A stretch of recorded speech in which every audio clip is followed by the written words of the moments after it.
Un cuchillo encontrado en los alrededores de la residencia de Elvia Cabrera Rivera volvió a provocar tensión en el juicio por la muerte de Gabriela Nicole Prats Rosario. Pero la gran pregunta no es solo dónde apareció ese cuchillo. La pregunta es otra. Si la fiscalía no está diciendo que ese cuchillo sea el arma homicida, ¿por qué presentarlo ante el jurado? La defensa entiende que eso puede confundir. El Ministerio Público, por su parte, responde que forma parte de la investigación y que ocultarlo también podría levantar sospechas. Esa controversia interrumpió el testimonio del agente Gerardo Berríos Padilla de la División de Homicidios del CIC de Aybonito durante el 7º día del juicio contra Elvia Cabrera Rivera. Y ese precisamente es el tema de hoy. Entramos en contexto. Esto es Eni con Más, con Eni Pichardo. Saludos y gracias por acompañarme. Bienvenidos a esta nueva edición de Eni con Más. Feliz inicio de semana a todos ustedes. Antes de continuar, como siempre, les pido que apoyen este proyecto 100% independiente. Regálenme un me gusta, compartan este video, suscríbanse a este canal, activen la campanita de notificaciones y síganme también en TikTok, donde seguimos esta cobertura con información clara, responsable y siempre con la verdad. Ahora sí, les explico. El agente Gerardo Berríos Padilla fue quien ejecutó el 12 de agosto de 2025 la orden de allanamiento en la residencia de Elvia Cabrera Rivera, en el sector de El Coquí, un día después de los hechos ocurridos en el desvío Roberto Colón en Aybonito. Durante ese allanamiento, según trascendió en sala, se ocupó un cuchillo color plata y negro en las afueras de la residencia, cerca de una estructura de cemento. Ese cuchillo ya había sido mencionado anteriormente durante el interrogatorio de la agente Glenda Vázquez Vázquez, quien tomó fotografías de la escena, del hospital, de las heridas de Gabriela y de los objetos ocupados durante el allanamiento. Pero aquí está la controversia. Según se ha dicho en sala, la cuchilla no tenía sangre y la defensa sostiene que la prueba serológica la habría descartado como arma homicida. Por eso, cuando la fiscalía intentó marcar documentos relacionados con el allanamiento y la evidencia ocupada, la defensa objetó. El abogado Alberto Rivera Ramos pidió aplicar las reglas de evidencia 401 y 403 relacionadas con prueba pertinente y con la exclusión de evidencia que puede causar confusión o prejuicio indebido ante el jurado. En palabras sencillas, la defensa teme que al escuchar sobre ese cuchillo, el jurado pueda pensar que se trata del arma usada en el crimen, aunque eso no haya sido establecido. La fiscalía respondió que no está diciendo que ese cuchillo sea el arma homicida. Según el Ministerio Público, la evidencia forma parte de la investigación y fue ocupada mediante una orden judicial. Además, la fiscal Miriam Nieves Vera planteó que si el agente lo hubiera dejado allí, luego podrían acusar a la fiscalía de esconder prueba. El juez Luis Barreto Altieri finalmente declaró no al lugar la objeción de la defensa y permitió que los documentos fueran marcados como evidencia del Ministerio Público. Pero este punto es importante porque conecta con una parte central del caso. Una testigo, Betsaida Caratini Ortiz, declaró previamente que vio a Elvia sacar de una cartera un objeto punzante negro y plata y entregárselo a su hija Antoniesca Vilés Cabrera.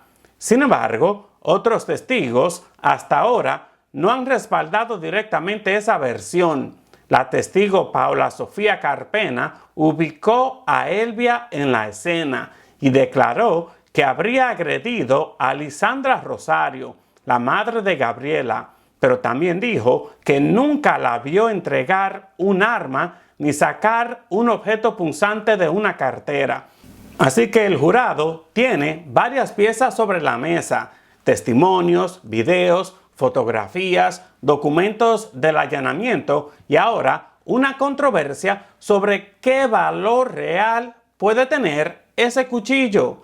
Para entender esto mejor, damos paso a una entrevista con el profesor Francisco Borrelli, abogado criminalista y ex juez en Puerto Rico. Escuchamos. Profesor Borrelli, como siempre, un placer tenerlo acá con nosotros.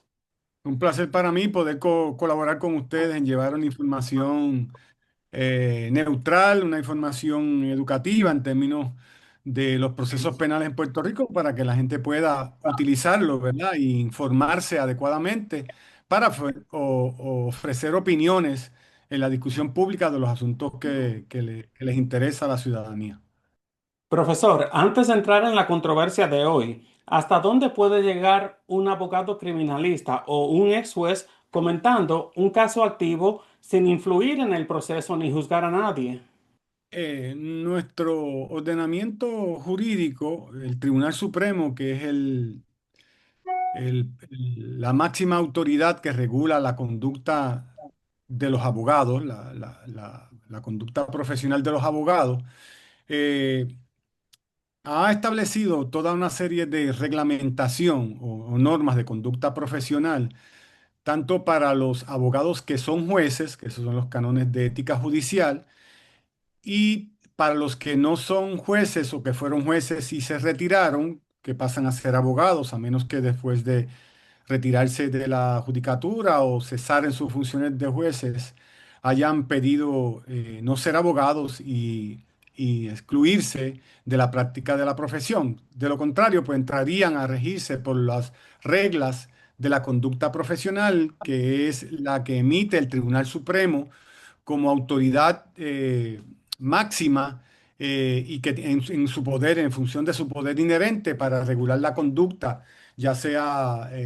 mediante querellas que se presenten o referidos del propio tribunal, en cuanto a los comportamientos, incluyendo expresiones, que es parte de los comportamientos que han tenido, que violan o violentan estas disposiciones de las reglas de la ética profesional. Y estas reglas están dirigidas, ¿verdad? Porque todos los abogados, ya sean fiscales o abogados de defensa, o abogados que actúen en otras funciones que no necesariamente son de defensa o de fiscal, sino de apoyo al sistema judicial, son funcionarios del tribunal, de todo el sistema de justicia tribunal, y se rigen por el principio de honor. Y al regirse por el principio de honor, que es un principio que protege el Tribunal Supremo, pues deben representar esa función de honor en una conducta honorable, que es la que se espera que hagan. Y entonces se les establece unos límites, ¿verdad? Para que el tribunal pueda atender cualquier conducta que pueda traspasar esos límites que ya no serían dentro de una conducta honorable, que el tribunal podría sancionar mediante una suspensión temporera o una suspensión indefinida, dependiendo de la gravedad de la naturaleza de la conducta.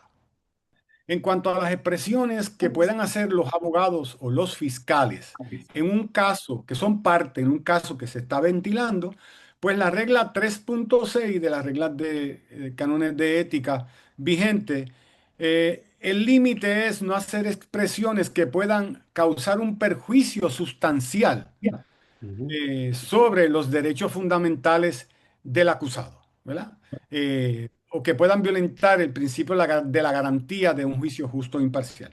Pero eso no quiere decir que un abogado que no sea parte en el procedimiento está exento en ejercer la libertad de expresión, ¿verdad? Siempre va a tener un límite que es esa, que sus expresiones no afecten de manera perjudicial, no perjudique sustancialmente el derecho a un juicio justo e imparcial que tiene la persona acusada. Ahora, profesor, para que el público entienda bien, ¿qué diferencia hay entre que una evidencia sea ocupada, admitida y finalmente creída por el jurado? Sí, eso es un proceso, de hecho, toda evidencia comienza con la ocupación de la misma en la escena y se levanta lo que llamamos los abogados y los fiscales, se levanta la evidencia que es encontrada una escena por instrucción de un funcionario que usualmente es un agente de orden público que designa investigar esa escena. Y ese funcionario va allí y señala o entiende a base de su experiencia que determinada evidencia es importante para esclarecer el caso, para esclarecer la identidad de la persona que cometió el delito o algunos de los elementos del delito. Él le ordena a otro funcionario a que ocupe la escena perdón, a que ocupe la evidencia y si es una evidencia objetiva, tiene unos procesos que hay que empacarla o preservarla, lo que se llama cadena de custodia, para que entonces se le pueda hacer el correspondiente análisis. Eso es evidencia ocupada en la escena, pero esa evidencia ocupada en la escena puede resultar que en el proceso de investigación la propia autoridad, es decir, el de mi propio Departamento de Justicia, se percate que la evidencia realmente no es relevante o pertinente para el esclarecimiento del caso y la rechace, ¿verdad? O la excluya. Puede ser que entienda que la evidencia sí sea importante a juicio del Departamento de Justicia, pero no necesariamente al pasar al contexto judicial puede sobrepasar la pertinencia o la relevancia para el caso en que está y eso va a determinar, eso lo va a determinar un juez. Entonces, no toda evidencia ocupada puede ser evidencia que puede ser admitida o que pueda ser relevante al proceso. Quien decide si la evidencia puede pasar a la consideración de un jurado en los casos de juicio por jurado es el juez. La regla permite, nosotros tenemos desde la regla 101 hasta la regla 300 y pico, son casi 400 reglas. Esas reglas permiten que sea el juez o establecen que la exclusividad de determinar si la evidencia va a pasar al jurado, eso es competencia exclusiva del juez. Las cuestiones sobre la admisibilidad de la prueba la decide el juez. Una vez que el juez decida la admisibilidad de la prueba, entonces pasa al jurado como evidencia admitida y el jurado le adjudicará el valor probatorio que pueda tener esa evidencia con relación a la persona acusada o los elementos del delito. Pero entonces, profesor, ¿es correcto decir que una prueba admitida no necesariamente es una prueba concluyente? Claro, claro que es una prueba admitida y cuando se admite una prueba, quien decide si lo admite o no es el tribunal.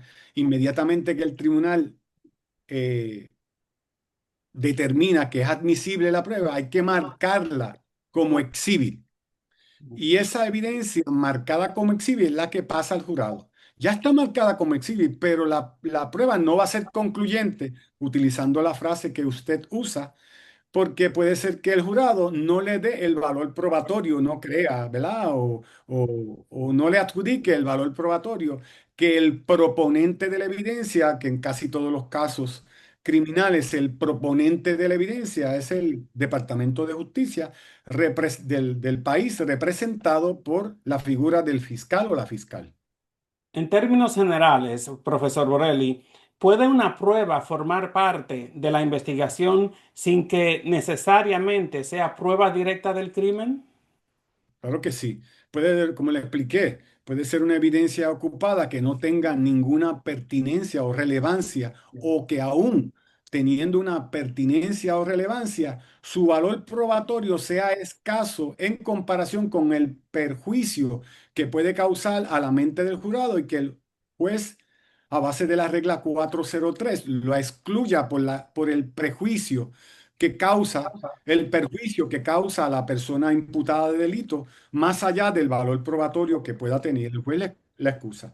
Hay evidencia que puede ser circunstancial y hay evidencia que es directa. ¿Qué es una evidencia directa? Bueno, miren el ejemplo. Un testigo ve que está lloviendo Ujú. y se sienta a declarar en el tribunal y dice, yo vi que tal día estaba lloviendo. Y ese testigo está afirmando que él personalmente vio con sus sentidos la lluvia caer. Y el jurado, el tribunal le admite esa evidencia porque y el jurado adjudicará si la capacidad que tenía, su percepción, si estaba pendiente, si no estaba pendiente, si tenía alguna circunstancia mental que podía estar exagerando o no, y le adjudica el valor probatorio que pueda tener. Puede que el jurado diga, no, este señor está mintiendo, ¿verdad? Porque cuando fue contrainterrogado, se entró en contradicción y pudiera haber al tipo de motivación, alguna otra factor que el jurado diría, no, este señor está mintiendo y yo no voy a creer eso.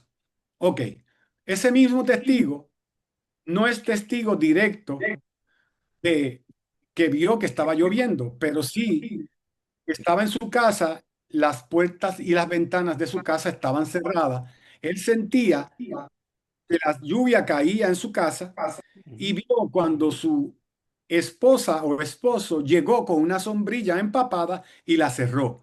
Eso es evidencia indirecta o evidencia circunstancial, porque ese testigo no vio que estaba lloviendo, pero vio una persona que traía una sombrilla que estaba mojada y la inferencia razonable es que vino porque estaba yo, que entró con sombrilla porque estaba lloviendo y además que la persona escuchó eh, el sonido de la lluvia caer. Eso se llama evidencia circunstancial. Ambas evidencias pueden ser admitidas, pero el jurado puede no creerla o darle el valor probatorio que entienda dependiendo del contrainterrogatorio y del resto de la prueba que haya desfilado. Ahora, profesor Borelli, la Fiscalía tiene derecho a presentar todo lo que se ocupe durante una orden de allanamiento o tiene que demostrar primero que esto sí es relevante. Sí, tiene que demostrar el Ministerio Público. No puede, hay una regla de evidencia que establece la regla 104D de evidencia. Expresamente dice, y cito para no dejar margen a duda, en casos por jurado, los procedimientos se llevarán de tal forma que se evite que evidencia inadmisible sea sugerida al jurado mediante preguntas, aseveraciones u ofertas de prueba.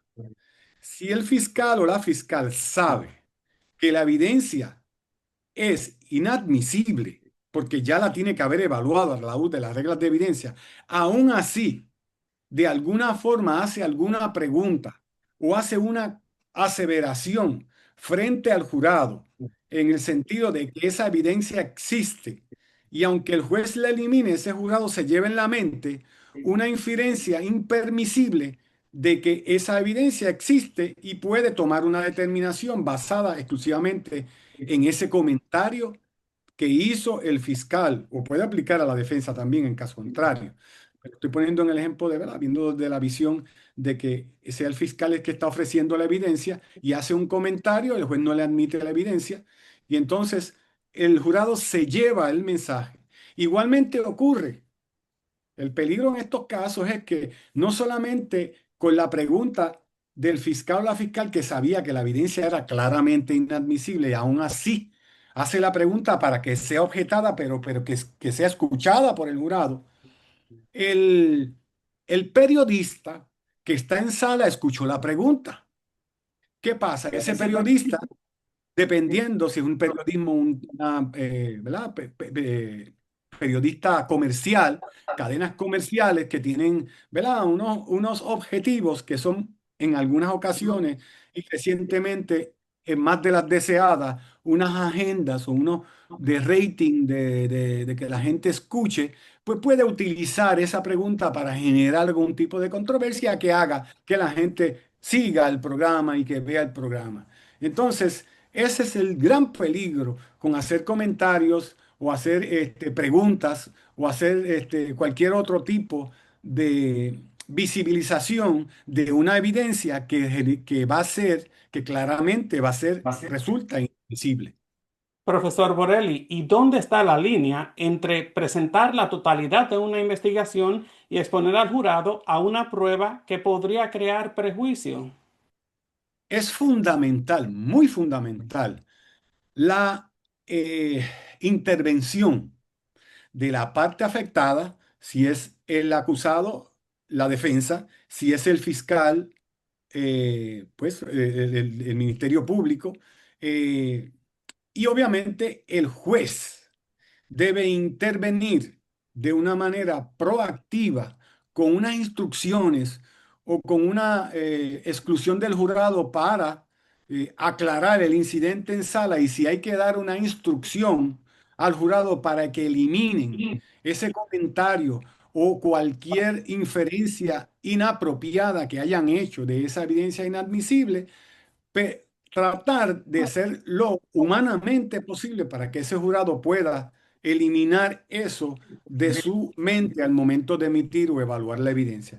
Y en muchos casos, dependiendo del tipo de evidencia, resulta muy, muy, muy difícil y podría, si se trata de conducta del Ministerio Público, provocar una disolución del jurado y si el juez o la jueza acepta disolverles el jurado por una conducta que razonablemente era previsible que el fiscal no hiciera, pues entonces perdería la oportunidad de continuar el juicio y ahí esa disolución del jurado terminaría con el juicio y no se puede volver a procesar la persona. Usted me ha mencionado varias reglas y en el séptimo día del juicio contra Elvia Cabrera Rivera también se mencionó la regla 403. ¿Qué significa que una prueba pueda causar quizás Sí, la prejuicio regla indebido bajo 403 es una regla importantísima dentro del cuerpo de la probatoria, del derecho probatorio en Puerto Rico y en Estados Unidos. Es una regla que permite, ver, que centraliza la función importante del juez en función de hacer justicia, porque el fin último de toda sociedad en la función judicial es hacer justicia. Y entonces el juez puede, en ejercicio de su facultad, excluir una evidencia que aunque pudiera ser relevante o pertinente, su valor probatorio es muy perjudicial porque es grotesca y usualmente grotesca, es decir, usualmente pasa con fotografías, ¿verdad? Que el fiscal quiere probar la muerte de la Oxisa y presenta una fotografía con una escena muy grotesca, pues poniendo sus partes interiores del cuerpo o su brazo fracturado con el hueso por fuera para causar, apelar a la emoción que produce el ver esa fotografía y bloquear cualquier otra reflexión aparte de la evidencia, la totalidad de la evidencia y juzgar el caso únicamente por la influencia de esa fotografía. Y eso es un perjuicio indebido. Es pertinente porque demuestra, ¿verdad?, que la persona falleció o las heridas de la persona, pero exacerba las emociones del jurado por lo grotesco de la evidencia y el juez decide o la jueza excluirla por ese perjuicio indebido o acumulativo, desmedido que pueda causar en la mente del jurado. O sea, profesor, que un jurado puede confundirse al escuchar sobre un cuchillo ocupado, aunque la fiscalía diga que esta no es el arma que se utilizó en el crimen o el arma homicida. Puede confundir al jurado claramente. Imagínense, el jurado son personas legas. Son personas que no conocen, ¿verdad?, el derecho probatorio, no han estudiado el derecho probatorio en su totalidad, cuál es el propósito del derecho probatorio y todas las particularidades del ordenamiento jurídico penal y los derechos fundamentales que aplican en los casos y pueden fácilmente influirse por emociones que no necesariamente responden a la prueba. Y entonces una evidencia que podría ser, por ejemplo, un arma, ocupar un arma de fuego, la gente tiende a pensar, la gente común, que la gente que tiene armas es peligrosa, porque o que la gente que tiene armas es una gente agresiva, o que la gente que tiene armas es unas personas que están propuestas a meterse en problemas. Y entonces infieren un tipo de carácter. La prueba de carácter está prohibida, a menos que sea el propio acusado el que abra la puerta de su carácter como persona pacífica y entonces se presente prueba para refutar eso. De ordinario y por regla general está prohibida. Y entonces, a base de una inferencia que pueda hacer una persona lega, entendiendo que una persona que tiene una cuchilla o que hay una cuchilla en su patio o que hay un arma de fuego o que hay una escopeta, ¿verdad? Como hay en casas de personas que son colectoras de armas, que son coleccionan armas, ¿verdad? Son los gustos de las personas, pues el jurado puede llevarse una inferencia equivocada en términos de que esa persona es el culpable del caso, meramente porque es una persona que le gusta poseer armas o tener una cuchilla, y en este caso mataron con una cuchilla. ¿Y qué debe de hacer un juez para evitar esta desorientación o confusión del jurado? El juez tiene que ser muy, muy proactivo y escuchar fuera del jurado la propuesta del fiscal, hacer un análisis si era previsible que el fiscal supiera que esa evidencia era claramente inadmisible y en caso de que concluya que así ha sido, advertirle al jurado, al fiscal o a la fiscal de continuar con dicha evidencia y advertirle de una posible disolución del jurado, con las consecuencias que ella conlleva por la conducta del Ministerio Fiscal. Igualmente, si se trata de conducta de la defensa y la defensa previsiblemente sabe que esa evidencia que está trayendo es razonablemente inadmisible en favor de su cliente, pues el juez tiene que ser proactivo, llamar a las partes en cámara, hacer los análisis correspondientes o en ausencia del jurado de esa propuesta que ha hecho la defensa y advertirle que cese de continuar con esa conducta, su pena de provocar una disolución del jurado y llamar a otra proceso, porque en el caso que provoque la disolución del jurado, la defensa no se activa la garantía contra la doble exposición porque es la propia defensa la que ha provocado la disolución del jurado, tratando de hacer comentarios o expresiones o objeciones sobre cuestiones de evidencia claramente inadmisible o previsiblemente inadmisible por la defensa. Y en un caso tan mediático como este, profesor Borelli, ¿cómo se protege el derecho de la acusada a un juicio justo cuando se presentan evidencias sensibles o potencialmente confusas? Eso se subsana con instrucciones que el juez puede darle al jurado. Eh, Hace una parte y le explica al jurado, ¿verdad?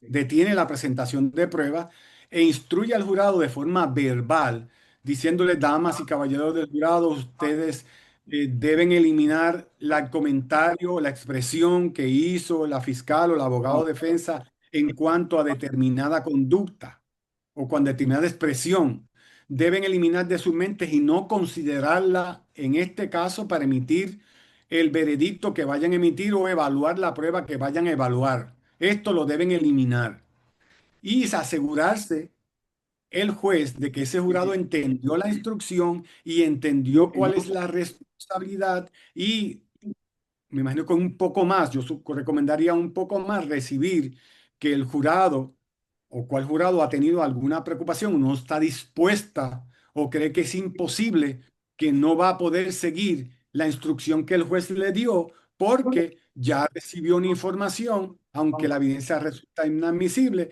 por la defensa o por el fiscal y que ella le da entera credibilidad a lo que dice el fiscal. O ella o él, se puede ser una mujer jurado o un hombre jurado, y ella le da entera credibilidad al jurado, a la fiscal o a la defensa, y por eso no puede descartar de su mente ese comentario. Entonces, el juez tendría que decidir si activaría un suplente de los suplentes que pueda haber o, en caso de que sea uno nada más, si hay varios de los jurados que está contaminado y que no puede seguir esa instrucción, pues la opción obviamente tardaría y sería solicitud de las partes una disolución del jurado.